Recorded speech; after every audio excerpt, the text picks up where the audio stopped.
Hello, welcome to Quackalope. Thank you for being here. Today we're bringing you a preview of Scarface 1920, the brand new Bloody Business expansion. And the two new factions that they're introducing into the game. Now, all we have in front of us is a prototype copy that they sent us, along with the original that we backed off the first Kickstarter campaign. Now, if you don't know anything about Scarface 1920, it is a deck building, worker placement, area control style game with a lot of internal squabbling, many paths to victory, which involves getting as much money as possible by infiltrating the landscape of Chicago during the 1920s Prohibition era with alcohol, liquor, and potentially some good old opium. Other drugs that the expansion is going to be introducing, and it's been received really well over on BGG. Now, the original version. This is a sponsored preview video. We also have a sponsored gameplay video coming out alongside the Gamefound campaign. So please follow the link in the top of the video description. Swing over there to take a closer look at the project, and if it seems like the right game for you and your gaming group, go ahead and hit that backer button. Being said, Wes Todd, what's happening here in Scarface, and then specifically, what's happening here in the Bloody Business expansion? Yeah, so the Bloody Business expansion is going to add an additional board to the side here and give you some unique options that you're able to do to increase the excitement during the player powers portion of the game. The core idea of Scarface.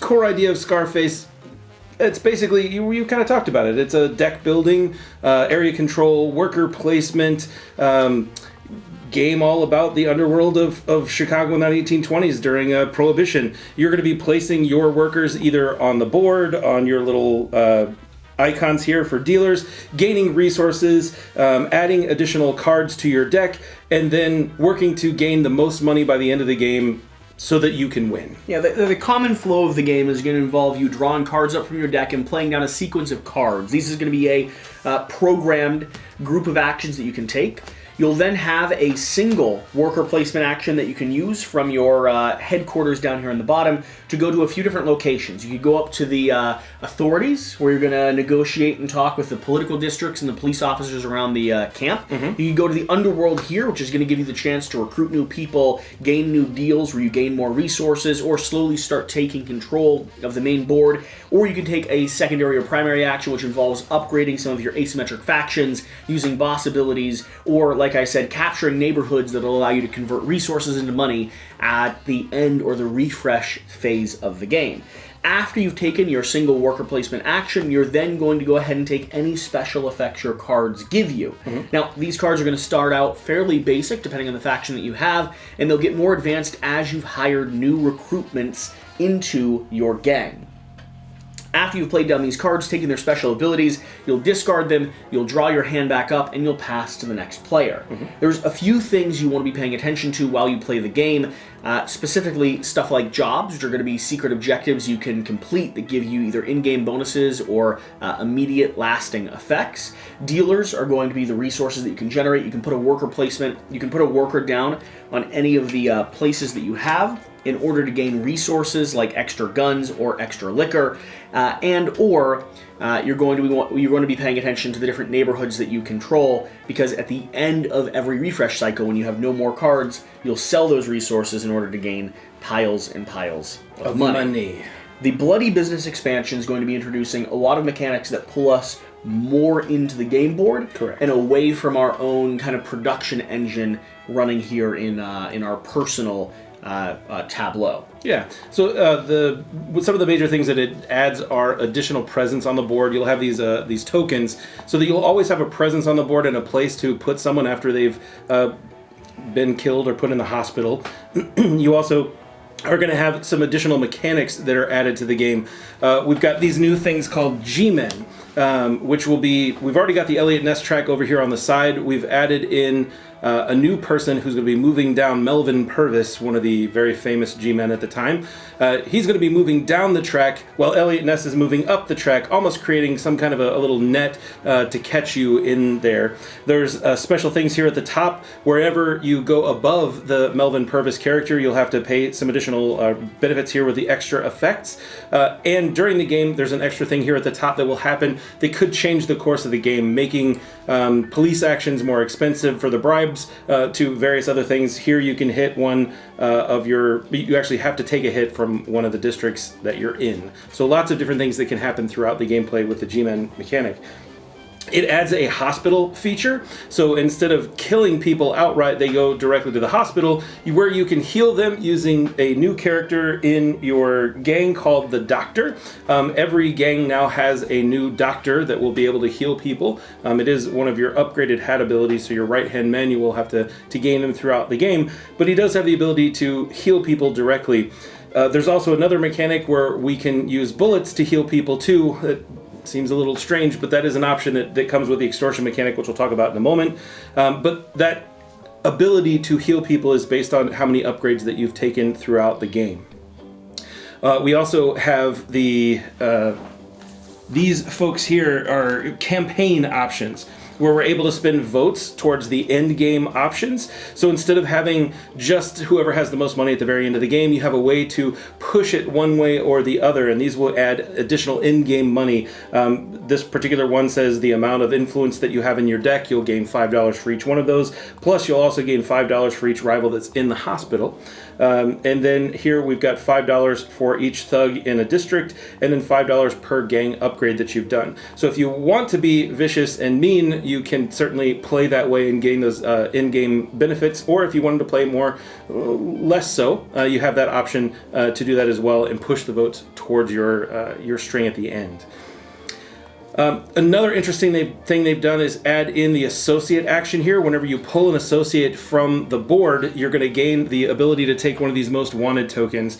Now on the front it just has the most wanted picture, but on the back here it has the option to show you what it could be. Now those could be anything from gaining additional bullets, gaining guns, a vote, or also money. There's also a way to add alcohol here as well.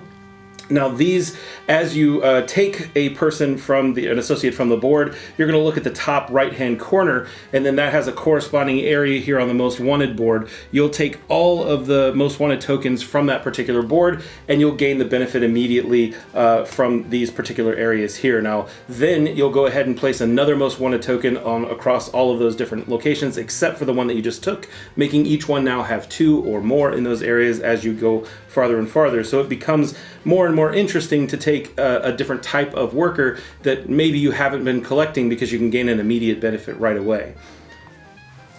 The other thing that I will say that it adds here is the different marketplace concept for the businesses that you're adding to your neighborhood tiles.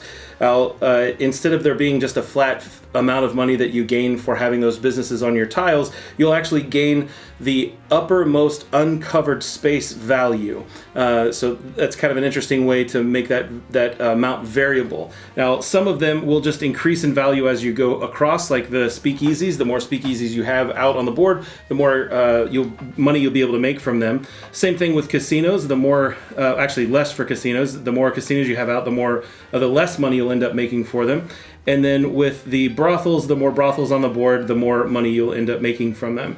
And then once you're able to put nightclubs out on the board, they do go down in value as well, but they are a changing resource as well. And if you were to remove one of those particular businesses from the board, then it goes back into the uppermost uncovered space, making it either more or less valuable depending upon the situation. Yeah, so instead of the generic 3 that you normally get whenever you control a district or control a neighborhood with businesses on it, you'll get a variable amount, which is nice because it means that you can target people to increase your value. You can bring out a few businesses, or if you're one of the first ones to get nightclubs out of the table, it'll be worth more. Or if you have the only nightclub like West has experienced, you'll be targeted more. I mean, that happens as well. So the Bloody Business expansion is also just going to add in a range of extra stuff. You know, extra cards, extra randomness, extra news releases. There's just more that's happening here on the table in front of you. And so if you already like Scarface 1920, you want a little bit more player interaction, you want the area control part of the game to be heightened just slightly, the Bloody Business expansion is doing just that. For sure. Reminds me a lot of some of the expansions that Dune Imperium brought out, where they started highlighting a little bit more of the complexity, a little bit more of the like long-term strategic planning, some resource management, but then also specifically they started highlighting some of the area control or some of the conflict elements of the game. Yeah. Scarface is sort of doing that here. They had a deck of cards, a tableau building system, a resource engine system built up very well. Now they're saying, how can we throw some curveballs into it? How can we change the prescription and make you all have to butt heads even harder? I think one of the things that they listened to the players who had been playing the game so much was that there was an opportunity for you to lock someone out of the game, or you'd have one person just kind of hiding in one little area. Record, we'd done that, and it was extremely fun. Oh, I'm sure it was. To just not let anyone back on to the tableau. But now, because of the presence icon, you can't do that anymore. So that's an opportunity to kind of fix that one potential issue there. And also, there were a lot of people that would hide in one little area and then wouldn't really do anything, but they would build up very, very quickly from that one location. And now it's much more difficult to be able to do that with these heightened cards. Yeah, and like you can see, I mean, the production quality has remained fantastic. The artwork throughout the game has always been unique and compelling, and they're just continuing with that theme, right? They're designing to fit into what they've already created, which is very exciting. Now, we also have 2 expansions. Now, where we talked about the fact that this bloody business expansion is going to be focusing on player interaction, yes, these 2 expansions actually add a little bit of a twist to the game. They're going to be bringing in their own resources, and they're going to be playing a little bit more ambiently across the table than some of the other more direct, more classic factions. So I'll talk about the Golden Oaks if you want to talk about the Red Dragons. Sounds good. So the Golden Oaks here, Rocco and Bessie. This is going to be a faction that has 2 separated leaders in it, sort of like a Bonnie and Clyde style team. This duo is going to be selling liquor down from Canada, which I believe during this time, liquor was potentially still legal in Canada. So honestly, I think they're not doing anything wrong. Presumably. Yeah, other than crossing the border and bringing in alcohol illegally. That one minor thing. You know, a law for you is a law for me. So, Rocco and Bessie are going to be focused on selling legal liquor throughout all of the United States of America, specifically in Chicago, and the more sales they can get, the better their abilities are going to do. We have this extra little liquor tracking board here, and instead of conquering districts and trying to sell guns or whiskey, we are actually going to be benefiting when other people make trades and sales. We'll slip in a few bottles of our own liquor into the deal, just to sweeten the pot. Right. It'll get us a little bit of cash back, but it'll also allow us to slowly start moving up this track right here. This track gives us in-game bonuses and makes our liquor worth even more as we slowly distribute it across the tableau. So you're looking more to be around everyone, to work with everyone slightly. Sure, you can pull out a gun and make hard decisions when the time comes and it's necessary, but Rocco and Bessie, the Golden Oaks, function a little bit more passively than some of the other factions or tribes do. They can earn money in a variety of ways. For instance, one of the ways that I've attempted is by selling the extra resources you have, the whiskey barrels and the guns, to the authorities. I mean, why not sell your own liquor and then trade in everything else straight into the cops? It's a good way to get product out of the marketplace. It's a good way to earn a little bit extra resource, and it keeps your people from having to go down to the underworld. There's a lot of pathways to victory, but they play very differently from the other tribes. Finally, you'll also be moving up and upgrading them separately. So the cube that you're taking off either is related to Rocco or Bessie. The boss card you have is either related to Rocco or Bessie. That means I have 2 boss cards, but I only get 2 actions per each leader instead of 3. That means that I can potentially chain 2 bosses together or have them moving up tracks at a different speed. I get strength from Rocco, but I get influence from Bessie. So depending on how you want to approach the game, you might be able to bump your influence quickly to hire some more people, to navigate the board a little bit more effectively, but you won't be very strong. It's an ebb and flow that's very, very interesting. That's the Golden Oaks. Wes, what's happening with the Red Dragons? Yeah, so the Red Dragons are going to be a faction that is adding opium dens and opium as a resource into the game. The interesting thing about them is, again, they're really not that interested in necessarily taking over everything. All they want to do is add opium dens everywhere all over the board. And they do that by using specific powers of their lieutenants and other cards as you move throughout the game, where they have a special power to add an opium den anywhere where there already is a den in the neighborhooding area. So you can add it to an adjacent location, and they just slowly start spreading those throughout. And each opium den can only hold a certain amount of opium, and then you can use your special cards here that you have up to a total of 7 dens, and you'll have 7 different cards. So once per turn, or before the reorganization phase, you can use each one of these cards and just flip them over, and then during your reorganization phase, you'll be able to write them again to the forward-facing direction. But you'll be able to use that opium to do special things, like add additional shield value to the neighborhoods that you control. There are some in here that allow you to spend as much opium as you want to gain money for each of those opiums, so you can basically sell it. But anytime you end your turn during a reorganization phase, and that opium is no longer on your opium den card, then it actually will be sold. So it'll be destroyed, gotten rid of, used, whatever you want to call it at that point. So you'll have to gain more opium throughout the game, using it as a resource that way. That's the main difference that they bring into the game, because they don't have to control areas to put those dens out, so they can spread relatively quickly and gain influence that way. And these cards are very strong. As you've probably experienced in Scarface 1920 before, the best laid plans oft go astray. That's the case in this game. So even though we're more passive factions, we're factions that don't have to directly interact with people, there's also the chance that the game just forces that interaction. Depending on the strategy that you build and where the endgame victory points or the endgame cash might be coming from, you may still want to conquer zones, take out other leaders, hopefully knock them off their high horse just slightly, or take in a central district just to complete a job. There's a lot of reasons why you'll still be interacting, so don't get the impression that these are passive factions, but instead, these are factions that have a asymmetric ability that functions slightly outside of the normal flow of the game. So they're introducing their own resources, and they're messing with other players in unique and different ways.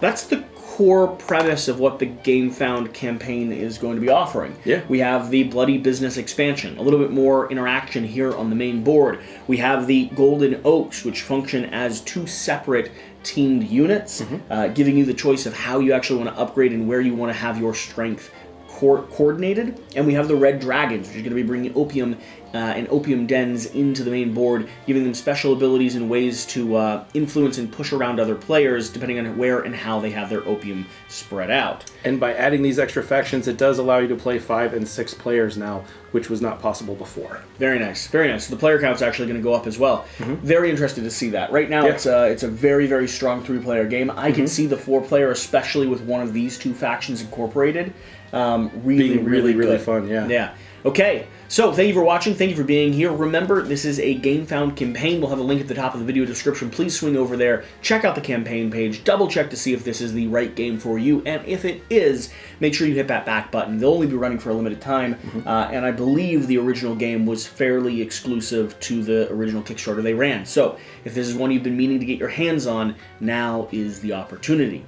Whatever the case, though, whatever you do, remember to do the important thing. Get out and play some games. We'll see you next time. Bye.